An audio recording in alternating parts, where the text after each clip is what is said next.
Hello, नमस्कार. कसे आहात तुम्ही सगळे? आणि आय होप तुम्ही सगळे खूप छान, मस्त आणि मजेतच असाल. तर तुम्ही डायरेक्ट मला किचनमध्ये असं दुधाचं पातेलं घेऊन बघताय. तर हो, आज कुकिंग ब्लॉग होणार आहे. मी 2 पदार्थ बनवले, त्यांची रेसिपी पण मी शेअर करणार आहे.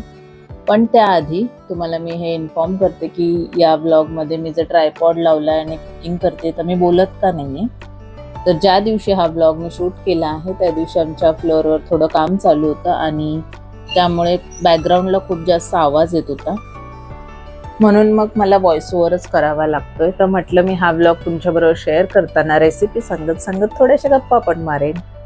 तर मी इथे दूध घेऊन आली होती आणि आज मी खरवस बनवणार होती. आमच्याकडे हा चीक आलेला आहे. तर हा चीक आमच्याकडे कसा आला हे मी तुम्हाला थोडक्यात सांगते, तोपर्यंत तुम्ही रेसिपी पण बघा. रेसिपीमध्ये दूध घेतलेलं आहे मी 1 लिटर, त्याच्यामध्ये 1 पेला भरून चीक ओतलाय आणि गावचा गूळ आणलेला जो मी तुम्हाला पॅकेटमध्ये दाखवलाय तो गावावरून आणलेला आहे. आणि ते सगळं आता मी छान मिक्स करून घेणार आहे. पण हे असं मिक्स होत नव्हतं, त्यामुळे माझी ट्रिक फेल झाली आणि मग मला शेवटी हातानेच तो असं छान स्मॅच करून करावा लागला. तसं मी खूप पातळ पातळ कट केला होता, त्यामुळे पटकन मिक्स झाला. मी फर्स्ट टाइम बनवत आहे खरवस, तर याआधी मी कधी ट्राय केला नाहीये. मम्मीला विचारली होती रेसिपी आणि मग मी दूध आणि ते सगळं मिक्स होण्यासाठी 5 मिनिट ठेवून दिलं. तर त्याचा कलर असा झालाय, तुम्ही बघू शकता, गुळामुळे आणि खरवस चीकमुळे. त्यानंतर मी ट्राय केलं की ते डायरेक्ट कुकरमध्ये ठेवेन, पण प्रॉब्लेम हा झाला होता की ते भांडं कुकरमध्ये बसत नव्हतं, म्हणून मी जरा मेजर करून बघत होते. मग मी म्हटलं की मी आता दुसऱ्या टोपात जर गाळणारच आहे तर दुसऱ्या टोपात ट्रान्सफर करून घेते. म्हणून मग मी गाळून पण घेतलं, कारण त्याच्यामध्ये बारीक बारीक कण गुळाचे वगैरे राहतात म्हणून. तर मी ही रेसिपी तर तुम्हाला सांगितली, पण हा खरवस म्हणजेच हा चीक जो गावावरून आलेला आहे तो माझ्या वहिनींच्या मावशीच्या घरी येणार होता. त्यांच्या मुलीने की कोणीतरी पाठवलेला, पण तो तिथे मानसरोवरला घेतला गेला नाही, कामोठ्याला मिस झाली आहे गाडी आणि मग तो इकडे आला. आणि मग कॉटन रिनला सगळ्या गाड्या लागतात, आमच्या सातारा साईडच्या बऱ्याचशा ट्रॅव्हल कॉटन रिनलाच लागतात. तर मग तिथून जाऊन आम्ही तो पिकअप केला आणि उरलेला आम्ही उद्या देणार आहोत तिकडे, पार्सल ज्यांचा आहे त्यांना. सो कुठून तरी हा चीक माझ्यापर्यंत पोहोचला आणि लास्ट वीकच मी असं म्हणत होते की मला खरवस खायची इच्छा होती. जेव्हा तुम्हाला इच्छा असते तेव्हा ती गोष्ट तुमच्यापर्यंत नक्की पोहोचते. तर मग अशा पद्धतीने असा खरवस मला मिळालेला आहे खायला, ज्याची मी इच्छा व्यक्त केली होती. तर एक रेसिपी तर तुमची बघून झाली, ती तर अगदीच सोपी आहे. ह्याच्यामध्ये मी तुम्हाला सांगायला विसरले की मी थोडीशी वेलची पावडर पण टाकलेली. आणि आता आपण तो कुकरमध्ये ठेवून दिलाय, तो होईल तोपर्यंत आपण करणार आहोत इकडे बटर पनीर. पण बटर पनीर करताना मी बटर नाही वापरणार आहे, मी तेलातच बनवणार आहे. आणि कारण अवेलेबल पण नव्हतं आणि तेवढं जास्त बटर आम्ही यूज नाही करत, तर मग मी आधी सगळे पनीरचे तुकडे करून घेतले आणि मग डायरेक्ट बनवायला घेतलं. थोडासा मसाला भाजून घेणार होते पनीरसाठी. 1/2 किलो पनीर आणलेलं मी, आणि ही रेसिपी बनवताना मी सुहानाचा पनीर मसाला असतो ना, रेडी मसाला, तो पण यूज करणार आहे. तोपर्यंत मी पॉज घेऊन सगळं कटिंग करून घेतलं. आता आपण ह्याचं मसाला बनवणार आहोत. त्याच्यासाठी मी 2 छोटे छोटे कांदे आणि 2 छोटे छोटे टोमॅटो असे कट करून घेतले. मी एवढ्या स्पीडमध्ये कट नाही करत आहे, मी हे स्पीड वाढवल्यामुळे तुम्हाला तसं दिसत असेल. एका साईडला मी TV पण बघत होते, असं सगळं एकाच वेळी चालू होतं.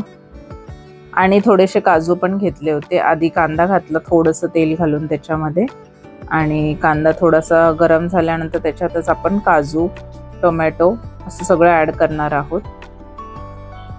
आणि आलं लसूणची पेस्ट माझ्याकडे वेगळी आहे, ती मी यूज करणार होती.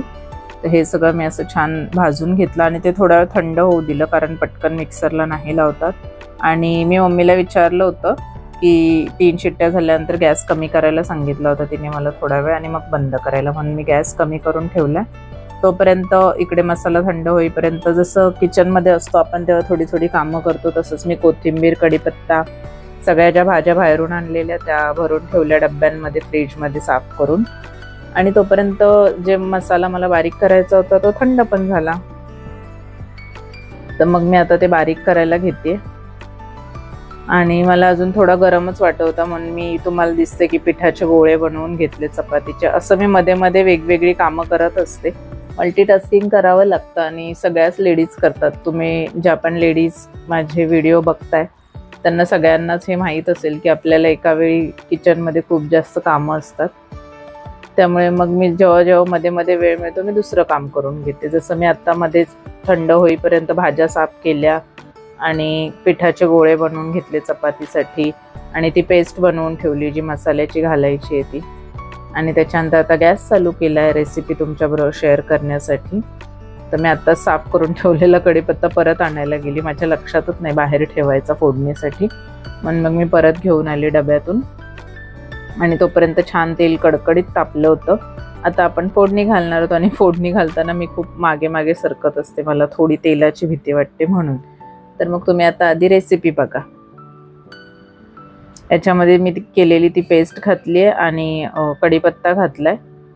जिरं घालू शकता तुम्ही, पण मी अशा सगळ्या पनीरच्या भाजीमध्ये वगैरे जास्त गरम मसाले नाही घालत, कारण ते ऑलरेडी असतात या पेस्टमध्ये. असं सगळं जी बनवलेली मसाल्याची पेस्ट, आलं लसूणची पेस्ट छान तेलामध्ये भाजून घेतली. थोडासा घाटी मसाला घातला, कारण त्याच्याशिवाय आम्ही कुठलीच गोष्ट खाऊ शकत नाही त्या टेस्टशिवाय.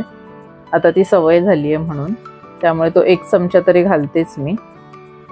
आणि त्याच्यानंतर मग ही पेस्ट बनवलेली ती पण ॲड करून घेतली सुहानाची.